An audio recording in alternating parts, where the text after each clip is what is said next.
स्वागत है आप सबका आपके अपने चैनल चॉक इंडस्ट्रियल एकेडमी में। तो एक और फर्म लिस्ट के साथ हम हाजिर हुए हैं जो कि एएमयू यूनिवर्सिटी की एमएससी एग्रीकल्चर निम्टोलॉजी की है। तो सबसे पहले रिक्वेस्ट उन बच्चों से जिन बच्चों ने हमारा चैनल सब्सक्राइब नहीं करा है, चैनल सब्सक्राइब कर लें और घंटी के आइकन को दबा दें ताकि आपको उसी तरह की वीडियो सबसे पहले मिल सके। वीडियो को लाइक करना और शेयर करना ना भूलिए। तो जैसे कि आप सभी देख रहे हैं कि इसमें एमएससी एग्रीकल्चर निम्टोलॉजी की जो फर्म लिस्ट थर्ड आ गई है उसकी ये इन्फॉर्मेशन है। तो उसमें आप अपना रोल नंबर, ये जो 2 रोल नंबर हैं, सिर्फ इन्हीं बच्चों का एडमिशन जो कंफर्म हो पाया है इसमें। तो उन दोनों बच्चों को बहुत बहुत मुबारकबाद चॉक इंडस्ट्रियल एकेडमी की तरफ से।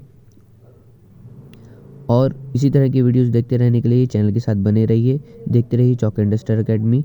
हम जल्द मिलते हैं एक और नई इन्फॉर्मेशन वीडियो के साथ। Thanks for watching this video.